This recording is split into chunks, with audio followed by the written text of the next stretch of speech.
inyong kapuso, Jessica Soho. Ngayong gabi, isdang hindi sariwa pero hindi rin bilasa, nakabote o delata, sardinas. Mayaman man o mahirap, gusto ito, nakabote man o delata. Wala kasing kahirap-hirap ihanda. Mura pa, kaya't paborito ng masa. At paminsan-minsan, pati ng mga may kaya.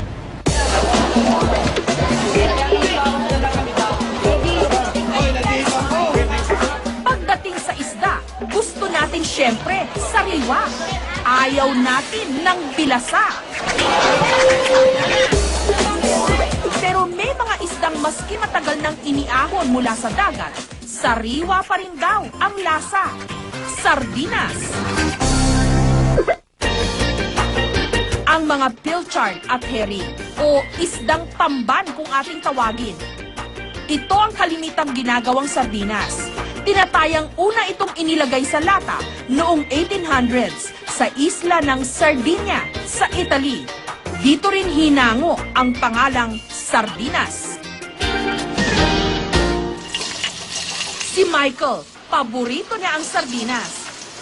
Bukod daw kasi sa mura ito, madali ring ihanda. Kasi sobrang hirap ng buhay, di ba? So, ang pinakamabilis lutuin talaga ay sardinas. 3 ulam ang kayang-kaya niyang lutuin mula sa sardinas. Ang miswa con sardinas, ginisang upo na may sardinas, at sinigang na sardinas. Sarap siya. Kakaiba lasa niya. Parang nagluto ka rin ng karne. Pero kakaiba lang yung sardinas siya. Ilang minuto lang na iluto ni Michael ang lahat ng mga putahing ito. Pero ang pinangrekado niyang sardinas, hindi birong preparasyon ang pinagdadaanan.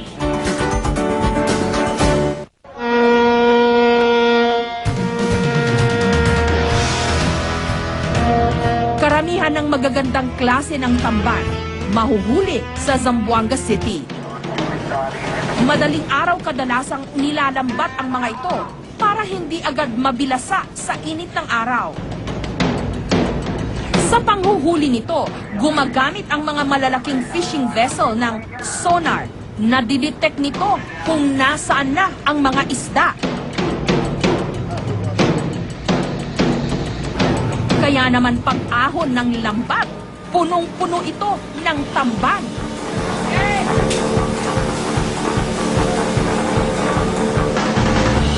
Matapos mapuno ang barko, diretso sa pier.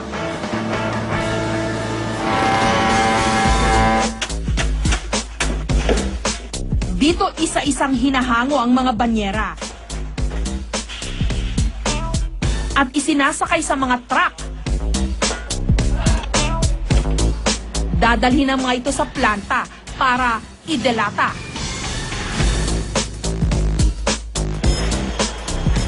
Sa planta, ibinababad sa mainit na tubig ang isda upang mawala ang kaliskis at lansa.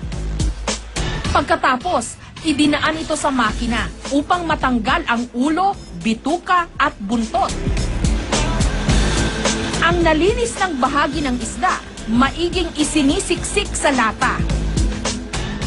Nilalagyan ng tomato sauce. Pagkatapos, tatakpan na ang lata.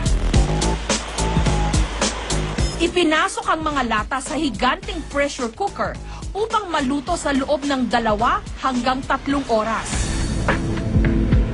Pagkatapos, pwede nang ibenta.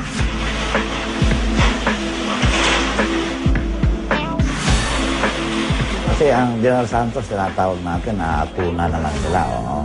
Ito, Zamboanga naman, sardines naman. Malaki ang dito, potential dito. Malaki. Kasi malaki ang fishing ground. Sa restaurant na ito sa Makati, dinadayo ang isa sa kanilang specialty, ang spaghetti sardines with sun-dried tomatoes. Pag sardines kasi usually sa mga Filipino, pangmasa, pangmahirap.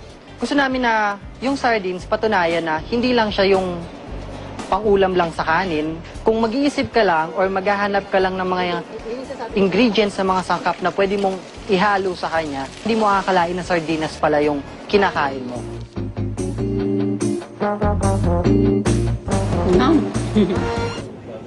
Ang aktor na si Cesar Montano, mahilig ding kumain ng sardinas. Sa sobrang hilig nga raw niya rito, nakaimbento pa siya ng bagong recipe, ang pizza sardines. Simple lang daw gawin. Pizza dough, lagyan ng tomato sauce, keso, at syempre, ang sardinas. Wala pang 5 minuto, humahalimuyak na ang sarap nito.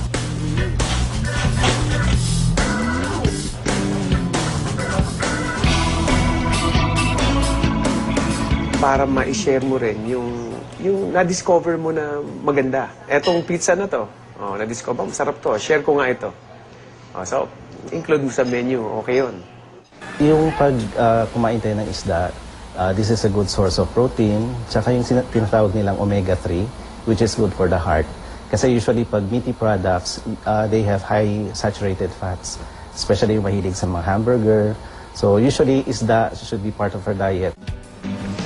Ang sardinas, pinatunayan na ang masarap, mura at madaling ihain na pagkain maaaring magkasya sa loob lamang ng isang bote o lata.